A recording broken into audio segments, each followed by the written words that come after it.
Okay, good afternoon, everybody. Mike Wilshire, and this is my partner, Brian Conway. Hello. I'm sorry. When he says partner, yes.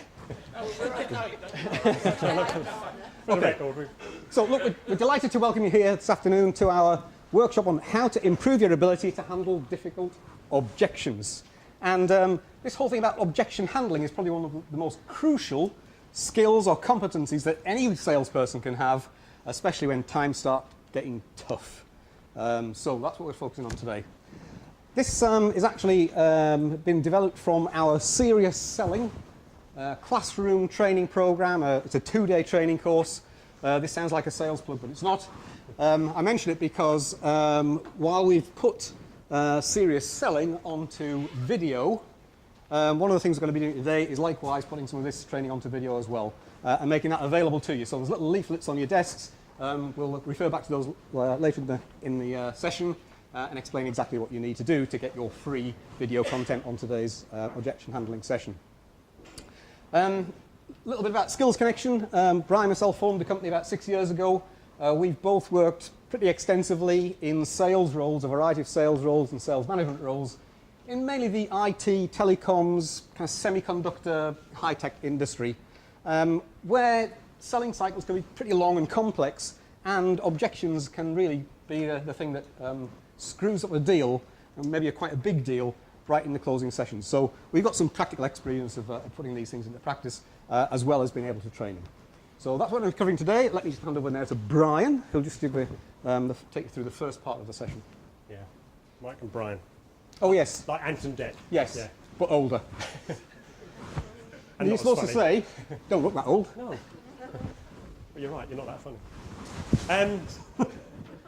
Something else actually Mike didn't touch on there. So we've worked in kind of corporate sales and run sales teams, but for the last 15 years, together and separately, we've run our own businesses. So selling is what pays the bills as well. So for us, we are selling every day. So we're kind of not salespeople come trainers, turn trainers. We run companies and have to sell every day. So and we love objections. Yep. Bring it on. All right. So what we're going to talk about today is objections, and the title that the ISMM gave this event, actually, their title was How to Improve Your Ability to Handle Difficult Objections. All right. Not the easy stuff. No, not the easy stuff. That's anybody can do that. Easy. Yeah. But what is an objection? All right. Sorry. What is an objection? Question mark. Oh, this is one of those interactive workshops, by the way. Forgot to mention that. Yeah. Forgot to mention that. They're not ready to buy. They don't understand enough to buy. Oh, blimey. Not ready to buy. We had required more information. Was that somebody said, or something like that? Somebody said buying signal. Oh, that was the one. Yeah, buying. Signal. Not convinced. Okay. Yet. Excuse me. Lack of understanding. All right.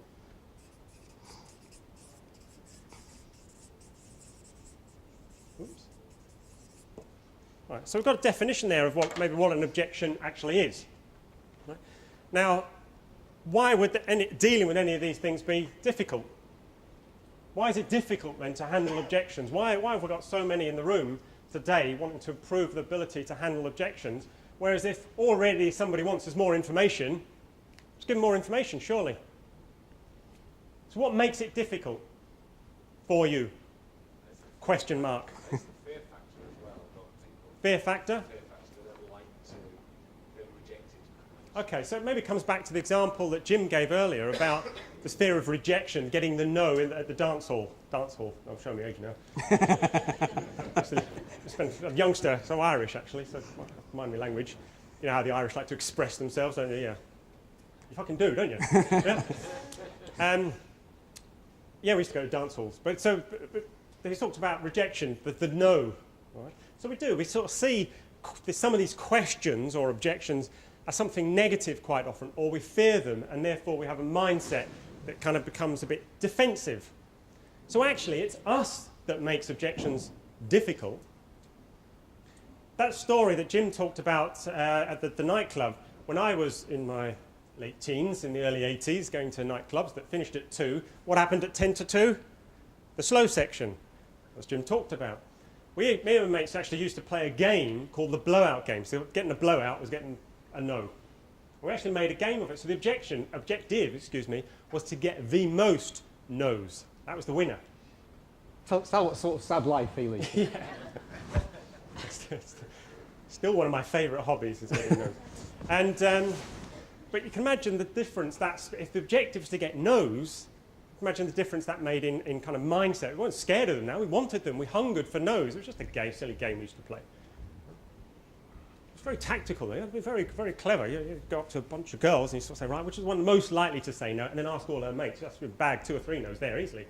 Right? So it was a lot of strategy in the game. So if we think about objections as something maybe positive, and we'll talk about how we'll do that in a second, then actually that fear disappears. So we welcome objections in selling, because selling of an objection could potentially be a buying signal. It actually doesn't have to be something negative, but there is this mindset that we believe it has potential negative connotation. And that's one of the key things we want to talk about today is, first of all, changing our mind frame set. So think about the session that Jim did this first thing this morning. Because when in sales meetings that I would attend, so bear in mind, an objection typically comes towards the end of the sale. If you think about sales as a sales cycle, it often comes towards the end. You've positioned what it is you're selling, and you start getting objections as you're trying to close. So I'd always welcome objections. So that kind of closing meeting, I would sit down with the customer and say, right, my objective today is to actually get your business, or get your agreement to take this to the next step, whatever that might be. But I'm aware that there may be things you still don't understand, maybe you're confused, there may be some questions you have, there might be some additional information that you actually need. So during this meeting, what I want you to do is actually write those things down. And can we agree then, if we address those things to your satisfaction, we can take this to the next step or close the deal, whatever it might be. So actually using the objection to close the deal is a positive thing. If you got paid for getting objections, who would like that? That every objection you got at a sales meeting, you actually got paid on the number of objections that you got. Who would like that? Anybody? Well, one. Down to a concept. Yeah, put a different spin on things like the Blowout Game. Might make you the most objectional person in the room. I'm not sure how that comes, if you think about it. Anyway, the thing is, though, again, if we think about inviting those in, then we can and look at it as a positive closing tool, then we've got a story to a different mind frame set. And this is to do a bit with neuro-linguistic programming. Has anybody done any NLP training? Yeah, quite a few. Yeah, so it's about the use of your language and your mindset and all that sort of stuff.